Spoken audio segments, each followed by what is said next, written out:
What's going on, all my fellow managers in the Asgardian League of Fantasy? It is I, your commish, Olive Juice 88, coming at you with it's going to be a 3 week recap. Weeks 10, 11, and 12. The past couple weeks been a little busy, and I just, to be honest, plain and simple, I haven't been uh, all that I can be as a commissioner. And moving forward, I hope that I can correct uh, those wrongs for you guys and be the absolute best commissioner that you all deserve. Because to be honest, you guys have been the best league mates. I'd say I don't typically have any problems out of you guys. Nobody, there's a little shit talk here and there, but nobody really takes it too far. We all keep it fairly clean and respectful. And I gotta say that makes for a fun league overall. So, all that being said, I'm gonna briefly recap weeks 10 and 11.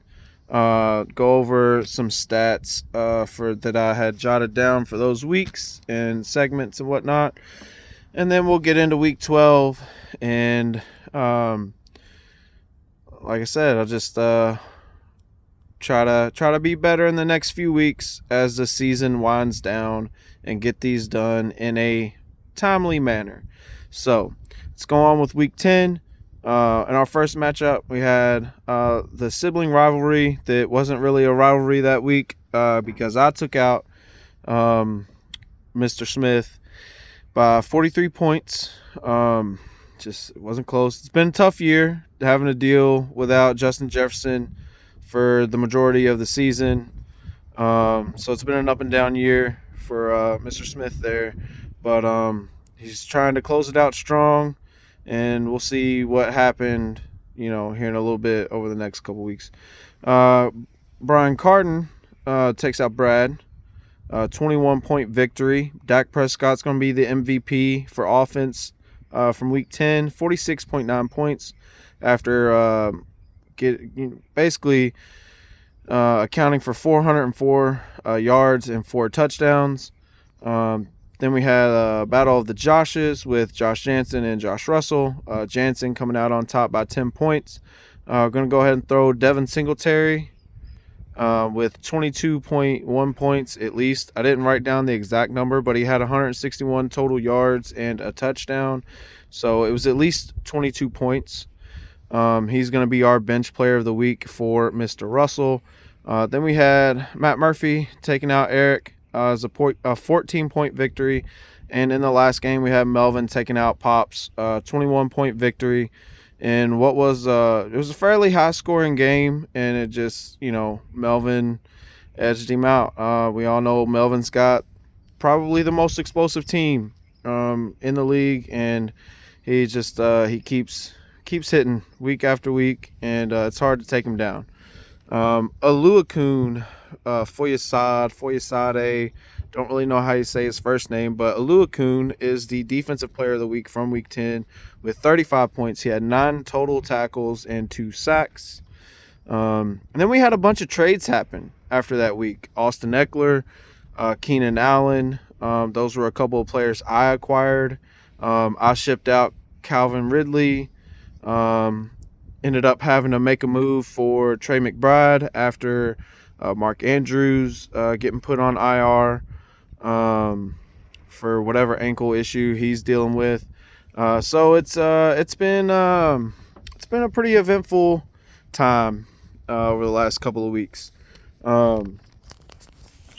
As of week 10, the playoff picture looked a little like this. Melvin in the first seed. He was 9-1 after week 10. First in points with 1,736.24. Eighth in points against with 1,423.25. And Oluokun is his leading scorer with 233 as of week 10.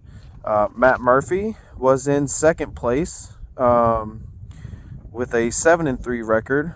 The 8th most points, but the 9th fewest points against. He had, at the time, 1,376.78 points for, 1,413.02 points against, and Zaire Franklin was his leading scorer at 224 points. Eric was coming in third, our third seed at the time, with a 6-4 record. Second most points scored in the league, 1,637.66. Third most points scored against at 1,503.06. Tyreek, his leading scorer at 235.3 points. Myself was in fourth place with the fourth most points scored with a 6-4 record, 1,519.02 points, and the fourth most points scored against with 1,478.02 points. And Roquan Smith was my leading scorer at the time, 216 points.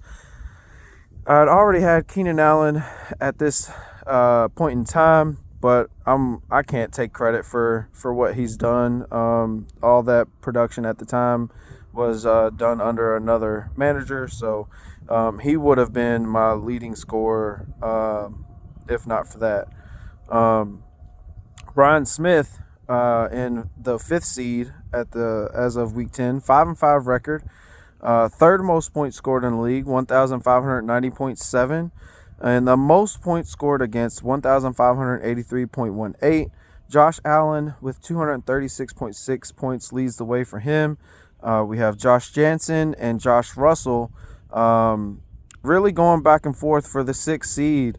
Jansen, as of week 10, was the sixth seed with a 5-5 record. Seventh most points scored, 1,407.7. And the fewest points scored against, 1,330.06. A.J. Brown at 205.5, leading the way for Jansen. Russell was 4-6. He was the seventh seed at the time, 1,463.62 points, and that's the fifth most in the league. Sixth most points scored against with 1,450.02. And that was Patrick Queen leading the way for him with 203 points. Brian Carden down at the 8th seed, 4-6 record. Ninth most points scored. Seventh most points scored against with 1,225.66 for and 1,441.38 against. Dak Prescott, the leading scorer for him, 187.1. And then Pops and Brad are down there at 2 and 8. Surprising because, Pops is sixth most points scored with 1,447.78, but second most points scored against with 1,536.12. And Mahomes leading the way at 184.5. It would have been Keenan Allen, but I guess I was just scrolling and didn't pay any attention to it. But Keenan Allen actually, through 10 weeks, was his leading scorer before he was traded to moi. And then Brad, lowest points in the league, 1,209.44, and the fifth most points scored against, 1,456.46. And Kenny Moore is leading the way there, 188 points for Brad. And we segue to week 11. Melvin took me out by 28 points. Just a tough game, I had a decent showing, but I needed a little more. Jansen takes out Brad by 21 points. Carden takes out Pops by 39 points. Micah Parsons leading the way with 30 points, 6 tackles, 2.5 sacks. Pretty decent game there from Micah. Josh Russell took out Matt Murphy by 4 points. Odell Beckham, bench player of the week, with 4 catches for 116 yards to give him 15.6 fantasy points. That's all he needed. He just needed to start Odell over one of his other receiving options, and that would have won him the game. And Eric takes out Mr. Smith with Tyreek Hill leading the way, 30.6 points, 10 for 146 and a touchdown. Just Tyreek is going hard. It's going to be hard to find somebody else to give Player of the Year to over Tyreek as we transition to our segment from Week 11. Yes, it is Player of the Year, Rookie of the Year check-in time. So on the offensive side of the ball, we have Tyreek Hill leading the way, 293.3 points, followed by Christian McCaffrey at 272.8 points, and Josh Allen at 265.1 points. These are guys that are started every week. Really, like, not even any questions asked. What do we got going on in my beard here? All right, I guess I got crumbs in my mustache. Cool. So there's been 10 and a half minutes of just crumbs in my facial hair. You hate to see it. Oh, I got a little more, and I dropped my notebook. Cool. So, yeah. Hope you guys got a decent little laugh out of that distraction. Moving over to the defensive side of the ball, Foyesade Oluokun, just leading the charge, 247 points from him. Fred Warner at 232, and TJ Edwards at 230. Defensively, probably just going to go with the guy that scores the most points. I'm pretty sure Oluokun is a week in, week out starter for Melvin.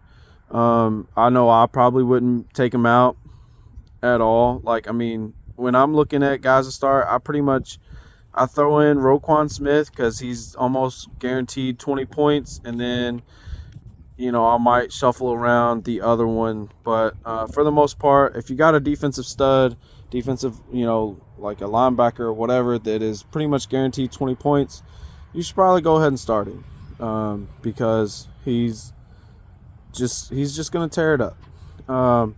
Moving over to the rookies on offense, CJ Stroud. I don't know why I wrote him down, to be honest, because he's still on Matt Murphy's taxi squad. I know you've got Tua, but CJ Stroud has been balling out lately. At the time, he had 201 fantasy points. And then we've got Puka Nacua with 178.8 points. He has been started almost every week since I took him off my taxi squad, like after week 1. And then I traded him, and my brother, Mr. Smith, has been starting him almost every week too. So he is probably the front runner for Rookie of the Year, just because he's played the most games. And then Tank Dell, 166.2 points, is the third highest scoring rookie. On the defensive side of the ball, we've got Devin Witherspoon at 186 points. I do know that Matt Murphy has him too. I don't know if he's on the taxi squad or if he's been starting, but that is what it is, I guess. Tyreek Stevenson is another rookie, I guess, to kind of look out for. Well, maybe not. He's not really. He plays for the Bears. He's on the waiver wire. If anybody likes to keep a defensive back on their bench, I'm not usually the type, but he's scored 133 points so far this season, and he's been pretty solid for the Bears this year. And then Brian Branch, safety for the Lions, has 132 points on the year, and he's on a roster. I don't think he's had very many starts, but he's at least rostered. So, all that being said, let's get on to this past week, Week 12. As the playoff picture starts to take shape, we had a couple of key matchups that went down to the wire this week. One of them was not. The first one we're going to talk about, as myself took out Matt Murphy by 51 points. And I may have mentioned it a few times as I saw him around the workplace on Monday, because the game was over Sunday night. Plain and simple. So, but is what it is. Josh Russell took out Brad by 24 points in the I guess the battle of the rebuilders. You hate to see it. If you announce a rebuild, you kind of want to try to lose the games, but Brad just doesn't know how to win games. It's just plain and simple. Melvin took out Brian Carden by 30 points. Eric takes out Josh Jansen by 21 points in the battle of the best buddies. 21-point victory there for Eric. Daniil Hunter leading the way for the defensive players. 34 points, 9 tackles, 1.5 sacks, and a forced fumble for Mr. Hunter on Monday night. If I'm not mistaken, that pretty much sealed the game for Eric because it's a 21-point victory, and Daniil Hunter put up 34 on Monday Night Football. So it definitely seems like he clutched the dub in that one. And then in our final matchup, Mr. Smith takes out Pops. 7-point game. It's another heartbreaking loss for old Papa Bear, but it does keep Mr. Smith, my nice young brother, in the playoff picture, which is a little scary. Because after this week, he gets Justin Jefferson back. And if he can manage to pull out a win this week, he probably locks up a playoff spot. And he's got a really scary team going into the playoffs. So we'll see how that goes. Josh Allen is going to be our offensive MVP with 41.7 points. He had 410 total yards and 4 total touchdowns. And then Tyler Higbee is going to be our bench player of the week with 21.9 points. I probably wouldn't have started him either, to be honest. He ends up with 5 catches for, hold on a minute, 29 yards. Whoo! That man was busy, but he caught 2 touchdowns for the Rams in their, I believe they won this past week. So, it's just one of those things. Fantasy football is a cruel mistress, and it's tough. But it is what it is. So we will go ahead and take a look at some stats for the year. I don't have a lot segment-wise, I guess, at this point of the year because it just seemed like it got into a kind of a specific rotation as I was looking back at last year's notes. This is what we went over in Week 12. I may have to shuffle some things around going forward for next year, but we'll see. We'll see what we can do. So first up, we've got points scored. The most points scored in the league belongs to Melvin with 2,102.4 points. That's 90 points higher than the second most points, which I believe was Eric. The fewest points scored is Brad with 1,421.78 points. That's 130 points lower than the ninth fewest points scored. I don't remember who that was, though. The most points scored against is Mr. Smith with 1,926.7. That's 67 points more than the next guy. And the fewest points against is Mr. Russell with 1,635.92 points, which is 11 points lower than the next man up. And then we have some efficiency stats, and leading the way again this year through 12 weeks is Mr. Eric Bray, 83.9% efficiency. It's just simple. Points scored divided by maximum points for gives you your efficiency score. That's 1% higher than the next guy, which is actually Brian Smith, the second most efficient player. Like I said, he's got a stud on the bench who's been out a few weeks, and if he comes back, he could be scary going in the playoffs. Our least efficient manager is Brad. No shocker there. 72.6%. That's 1% lower than the next guy, which is Matt Murphy. So that's kind of surprising. You know, Matt Murphy is a playoff contender, but he's one of the least efficient managers, and I'm pretty sure he's still pretty low in points too. He's probably like 6 or 7 in points. And then the last two things, stat-wise, is the highest week this year so far belongs to Eric in week 8, 215.46 points. That's also third in the history of the league. And the lowest week belongs to Brian Carden in week 5 with 79.08 points. I did not go back to find out how that ranks in the history of the league. So, yeah, we'll just leave that at that. And then the one spot of news I got, Jonathan Taylor's having surgery on his thumb. Not real sure what happened, but he's going to miss at least 2 or 3 weeks. And then our week 13 preview, we've got myself taking on Brian Carden, Brad taking on Matt Murphy. I'm favored against Carden.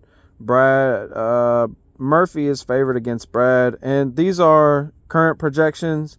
I know there's a lot of bye weeks going on that people have to fill in. I did check out the Josh Jansen versus Pops matchup because Pops is favored, and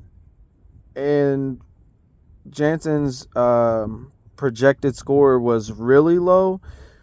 He has a ton of guys on bye week this week. So much so that I don't even know that he's going to be able to field a lineup that would probably compete this week. So we'll see what happens as the games get going.